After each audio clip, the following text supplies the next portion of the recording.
Hi, I'm Bill Glassman. I'm author of Unleavened Bread of Life, The Birth and Divine Timing of Jesus the Messiah. Today we're going to be considering the day of the resurrection, but we're going to be doing it beyond the English text. We're going to be looking at the various words from the Greek New Testament that provide depth, clarity, and a correct understanding regarding the resurrection. These words are found in Matthew chapter 12, verse 40. Jesus is speaking. Just as Jonah was 3 days and 3 nights in the belly of the sea monster, so will the Son of Man be 3 days and 3 nights in the heart of the earth. We're going to be considering the resurrection, which of course raises the issue of the crucifixion. When did the crucifixion occur so that we can time out the resurrection? Those who believe in a Thursday or a Friday crucifixion do so pointing to the concept of time that is understood within Jewish culture and frankly around the world, where a piece of a unit of time equals the whole. When the ball drops, we refer to it as the new year, not the first second of the new year, the whole year. The same was true with the Jewish concept of time. A second equaled a minute, an hour, a day, a week, a year, and goes on from there. The problem with adopting that and superimposing it on what Jesus said is that it doesn't work. You see, as my father taught me, as they taught me in seminary, as is preached across America and the world, no doubt, a Friday crucifixion provides perhaps a sliver of time on Friday and a sliver of time on Sunday and all of Saturday in the middle. And if Jesus used a word which exists in the Greek referring to a 24-hour period, as, by the way, is used in reference to Paul when he was 24 hours in the deep, that word was used. So it was common, it was understood, but that is not what is used when Jesus talks about the 3 days and 3 nights. The word that is talked about is a separation of that. It is nukes, 3 nights, hemeron, 3 days. And again, you have the Jewish concept of time beginning the day with the evening, which you see again in Scripture. And the evening and the morning was the first day. But again, Jesus didn't say he would be in the grave 3 24-hour periods.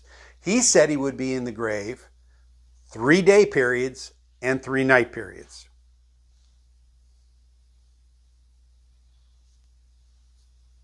If you look at a Friday crucifixion, again, based on a 24-hour period, you can make the argument it works.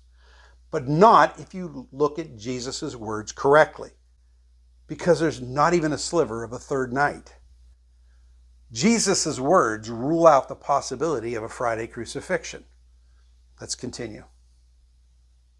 If you're going to consider a Thursday crucifixion, you can, based on the Jewish concept of time, make the argument that at least you have a little bit of a day there and 2 full days, and you have 3 nights. But the problem with that is, number one, I'm not sure that Jesus was really referring to that concept and allowing a piece. His words are fulfilled when he says them, and he didn't say a part of a day or a night. So personally, I don't think that works. The other problem with a Thursday crucifixion is you're not going to find it, at least I couldn't, in ancient documents. You have the biblical record that documents a Wednesday crucifixion, and then you have documents starting in the 3rd century and beyond that talk about a Friday crucifixion. I know of none that refer to a Thursday crucifixion, and perhaps that's because as the Jews designed and produced their calendars, they did so in a fashion that night, the night of the Passover meal, wasn't allowed to be on a Thursday. That's the current custom, and there's no reason to believe that wasn't the custom at that time. Perhaps that's why nobody suggested a Thursday crucifixion until fairly recent that's been discussed. So again, you can't rule out a Thursday crucifixion based on Jesus' words if you use the Jewish concept, but you can rule it out other ways. A Wednesday crucifixion works perfectly. You have 3 days, 3 nights, and the completion of them at dusk Saturday night, which should perhaps get the mind rolling. But didn't Jesus come out of the tomb Sunday morning? No. Mark 16:9 says he greeted the women Sunday morning, having already risen. So it doesn't say that. The completion of Jesus' words about himself were fulfilled Saturday night at dusk. Let's continue. In another video, the day of the crucifixion, we go into specific things in Scripture that prove a Wednesday crucifixion. One was the women's work between two Sabbaths, the high Sabbath and the weekly Sabbath. I'm not going to go into detail here. And also the fact that the Roman guard was on till the third morning, the third Hemeron, from Thursday morning to Friday, Saturday, and Sunday morning, which is why the women arrived. We go into more detail of that in that presentation and in a greater depth, of course, in Unleavened Bread of Life. I would suggest you look at those, but we're not going to go into them deeper here. In addition to the Greek words nux and hemeron, nighttime period, daytime period, there's 5 other Greek words that we're going to look at that add specificity and clarity regarding the resurrection. How it happened, who did it, and the timing thereof. We're going to look at each one of these. The first is a simple article, the. You would translate that the, and depending on the structure of it, you would translate it with descriptive words. This structure is the dative case, or more specifically, the locative case. We would consider it in English an indirect object, which in addition to a phrase adds some clarity and description to what's going on in the sentence. This structure of the article appears a number of times with the phrase on the, both of those in that structure, third day, on the third day, and it appears with the word egero, which is a word where someone is acting upon something else. So, on the third day, someone or something acted upon Jesus. Well, the Father raised the Son. Let's move on to that. That's word 1453, pronounced egero, which this word appears 144 times in the Greek New Testament. Each and every time you see that word appear, it's a situation where someone or something is acting on someone or something else, bringing death to life, bringing someone from an unconscious state, for example, asleep, to consciousness, bringing someone from disability to ability, or from a lower position to a higher position, standing or active. Again, this word is always used where someone is acting on someone else or something on something else. In that case, regarding Jesus and the resurrection, it's passive voice. Jesus' body received the action of the Father restoring the Son within it. The Father brought Jesus back to life within his body. Here are examples where you'll see that discussed. On the third day, to be raised, that's before it happened, that's in the infinitive passive. Matthew 17:23, on the third day he will be raised up, that's future indicative passive again. And a third verse from Matthew in 20:19, on the third day he will be raised up, again, future indicative passive. Luke 9:22, on the third day to be raised. Again, an infinitive in passive, someone else causing the resurrection. And 1 Corinthians 15:4, he was raised on the third day according to the Scripture. These examples hopefully reinforce that Greek word and how it's used and how the resurrection happened. Let's continue. Another important Greek word to understand is Strong's Greek word 450, anastemai. This word is a combination of two words. Ana, which means up, to, anew, again, back, and the word hestemai, meaning to stand or to present. That could be considered appear, and other words as well. Using those two words together, you have stand up, stand again, appear anew. And that's how that word generally should be translated. It can be translated to raise or to rise, and unfortunately, far too often, English translations render this word exactly that way, treating it as though it's a synonym of the other Greek word.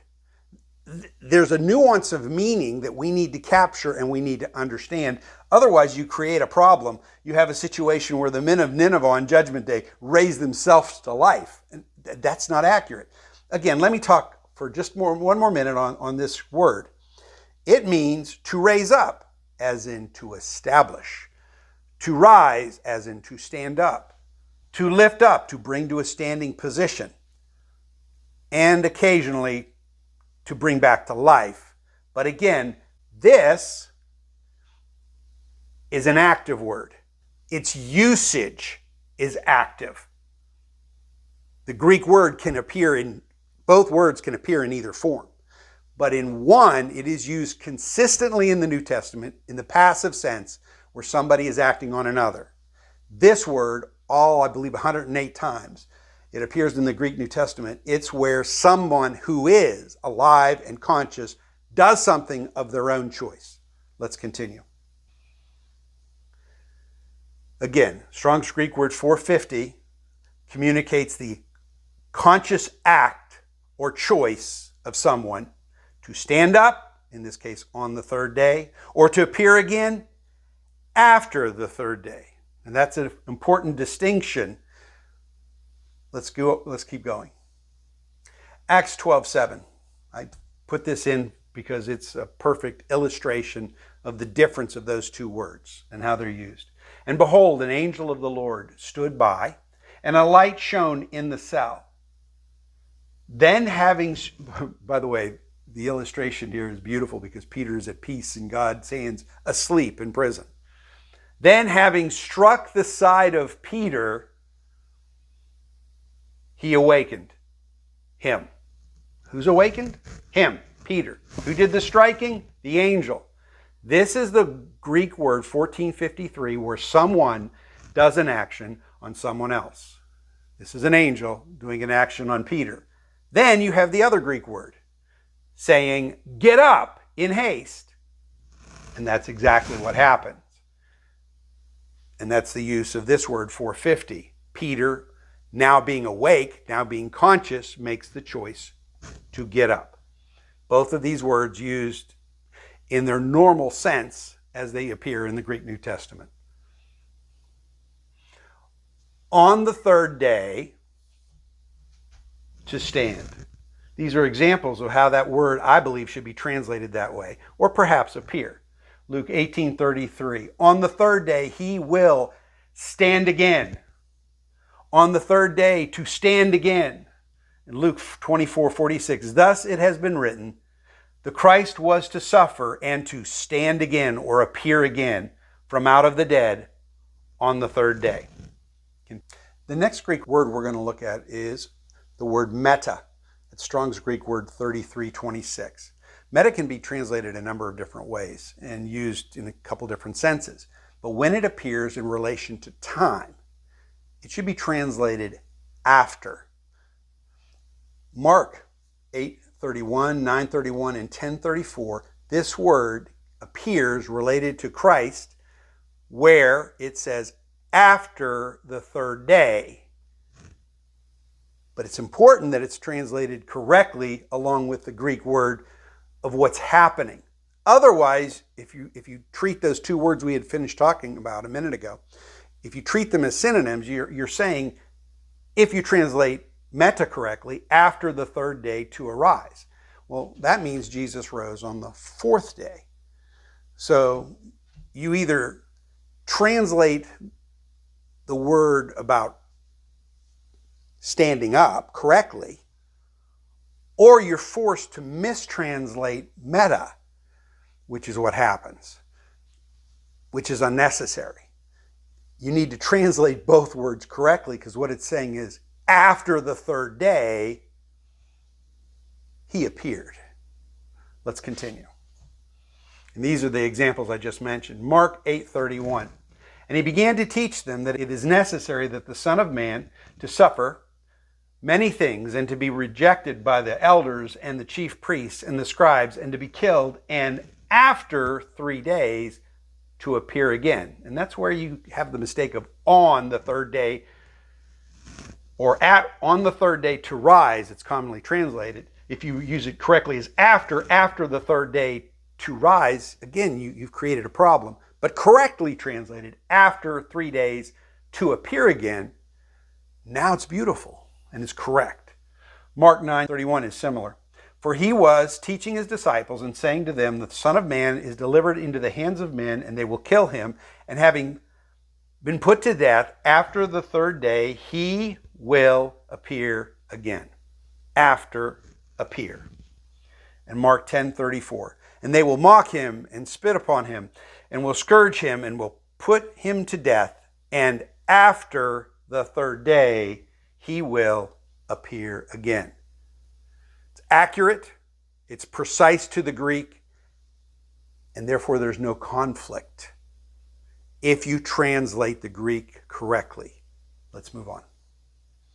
The last one is very interesting, and this is the last Greek word we'll look at, and that's the simple word en. Now, en can be translated quite a number of ways. On, in, at, but when it appears with the phrase we were talking about earlier, the third day, or some similar structure, you're looking at a dative with that, and you have on the, and you attach on to it. How do you translate that into English? On the third day? Or on at the third day? Or on in the third day? So generally English translations just ignore that, or they ignore the dative case rather of the article. Unfortunately, they're missing something. If you examine Strong's Greek word 1722 in their exhaustive concordance, they explain that that is actually a precise phrase. When you have en appear with the dative case regarding a period of time, it actually means at the end of. It's like on. It's a pointer to the very end of that period of time. That provides information for us. John 2:19, Jesus answered and said to them, destroy this temple and here's the structure, at the end of 3 days I will raise it up. Well, by the way, that's not the Father bringing life into it. That's Jesus standing himself up after life is in his body. Now you have precision providing the exact moment of the resurrection at the end of 3 days. That word and that structure appears also here in Acts 40 and 41. This one God raised up, by the way, there's that word used as a passive again, God the Father doing the action on someone else, the Son, at the end of the third day. So that is the point where the Father brought Jesus' life back within the body and granted him to become manifest, not to all the people, but to witnesses, having been chosen beforehand by God, to us who ate and drank with him after his standing again, or appearing again.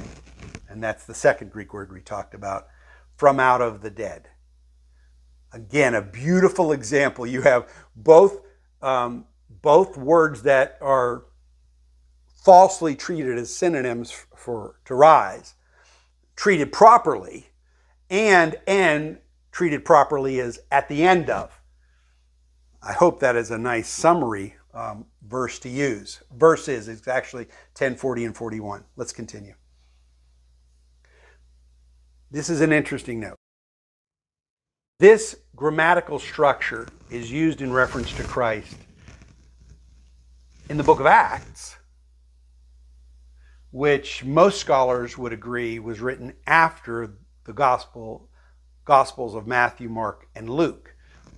Luke wrote Acts. So it's as though he wanted to add precision because people were confused.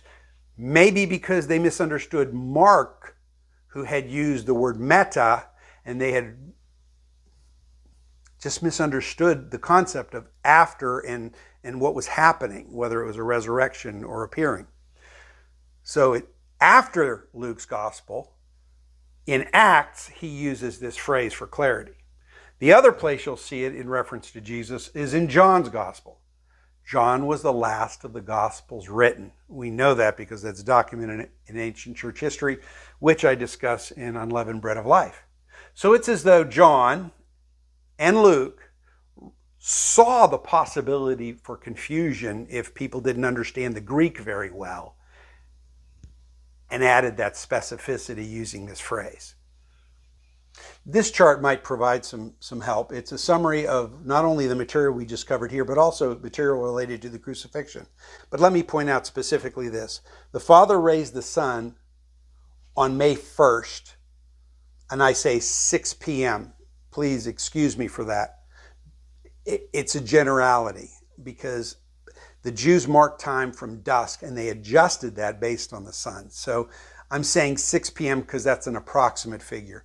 And by the way, when they were dealing with a high holy day, they would be more specific. It had to be when the third star was visible. So it wasn't just at dusk, it was at that particular point. But for the sake of communicating to a primarily Gentile audience, I'm just rounding that to 6 p.m. to suggest that concept of dusk. That's when the Father put life back into the body of Jesus Christ. He appeared to the women after midnight became another day based on our calendar, and we would call that May 2nd.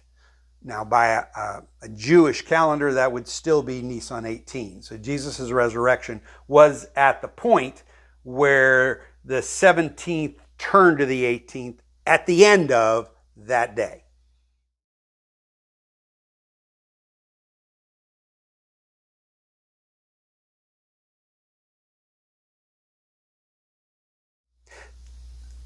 Thank you for watching this.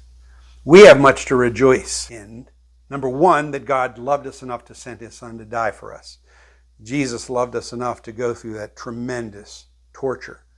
We also should be very grateful that the Bible is actually that specific.